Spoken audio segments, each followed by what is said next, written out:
Amado irmão, amada irmã, saúde e paz.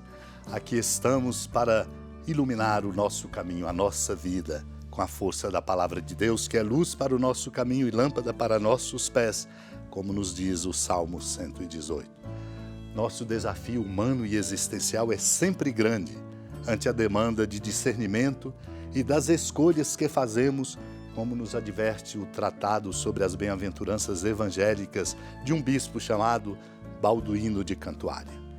Ele diz: a sabedoria deste mundo é loucura aos olhos de Deus, bem como a sabedoria de Deus é também loucura aos olhos do mundo.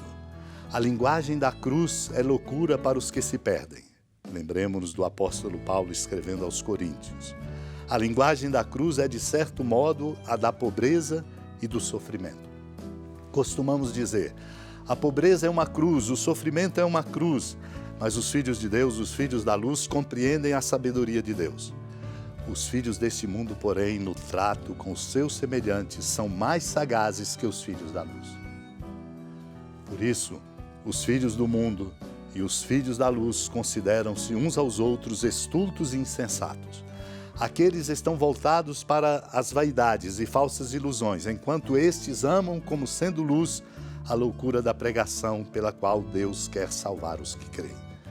O homem carnal, meu irmão, minha irmã, não percebe tais coisas e, julgando-as tolas, não pode compreendê-las. Esta disputa entre a sabedoria de Deus e a do mundo abala no coração de muitos os fundamentos da fé, e a tal ponto que, se possível fosse, atingiria os próprios eleitos. Os fracos se lamentam na tribulação, os perfeitos, mesmo nas tribulações, se alegram, o que é sinal de fortaleza, embora sofram devido à sua fragilidade. Não se deve pensar que os perfeitos estejam isentos de fraqueza, pois é na fraqueza que a força se realiza plenamente, como nos lembra o apóstolo Paulo escrevendo aos Coríntios na segunda carta, capítulo 12, versículo 9.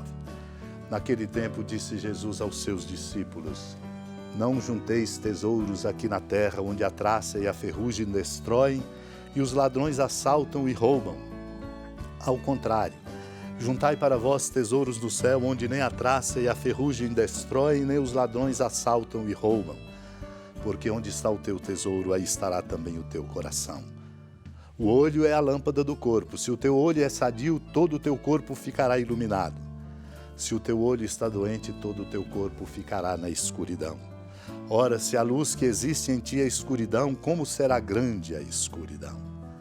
Amado e amada de Deus, o Senhor nos trata com muito carinho, adverte-nos, toma-nos pela mão, conduz-nos, exatamente para que nós não sejamos fracassados e não permaneçamos na escuridão. Ele nos dá, portanto, a direção certa. Muitas vezes o nosso coração, no contexto da nossa sociedade contemporânea, nos convence de que o bem está em ajuntar. E por isso fazemos crescer no coração humano a mesquinhez. Mesquinhez que cega e faz com que haja indiferença. E essa indiferença que não nos deixa ver tantas coisas que nós precisamos ver e tomar providências urgentes, inclusive ter a sabedoria necessária para encontrar soluções para problemas muito graves, como a exclusão social, a pobreza e a miséria de tantos irmãos. Por isso o Senhor nos diz: não junteis tesouros aqui na terra, onde a traça e a ferrugem destroem e os ladrões assaltam e roubam. Ao contrário, juntai para vós tesouros no céu, onde nem a traça e a ferrugem destrói, nem os ladrões assaltam e roubam. O nosso tesouro, qual é? Somos desafiados e interpelados a responder: qual é o nosso tesouro?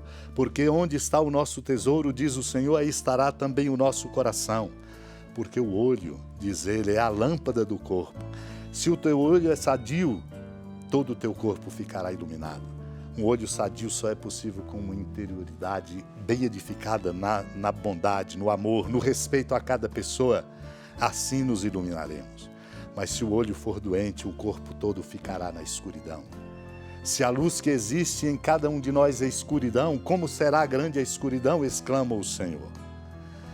Acolhamos a interpelação forte que nos vem do tratado sobre a oração do Senhor de São Cipriano, quando ele diz: Cristo acrescentou claramente uma lei que nos obriga a determinada condição.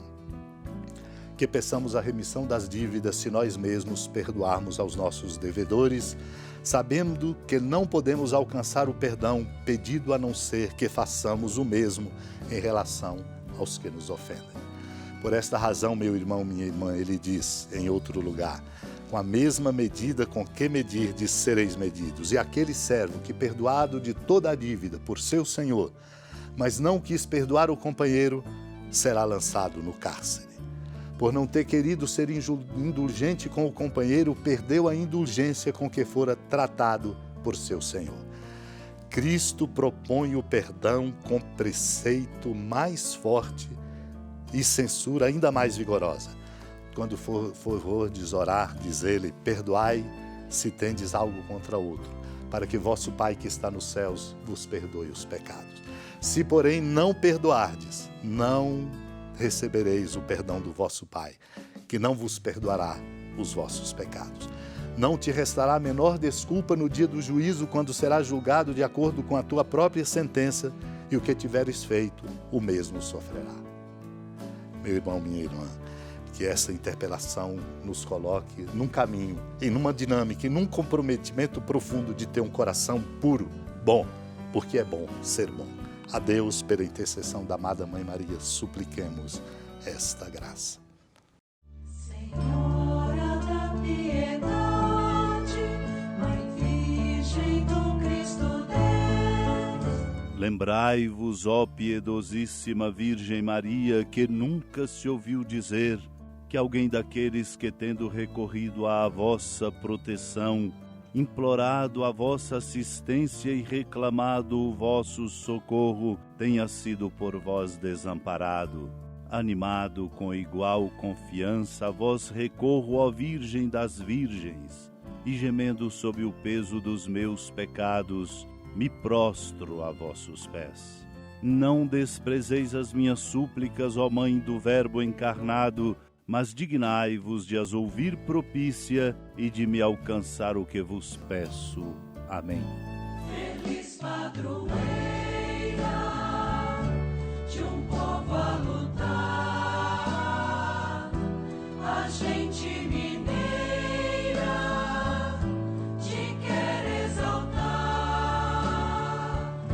não só lá na serra, tu és esplendor de toda esta terra, também és fulgor.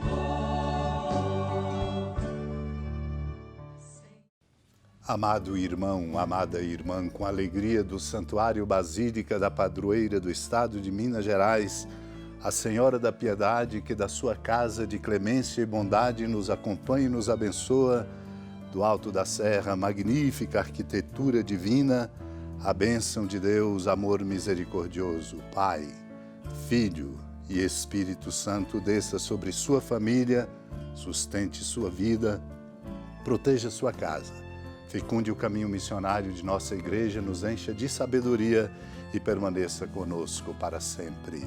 Amém. Feliz padroeira de um povo a lutar.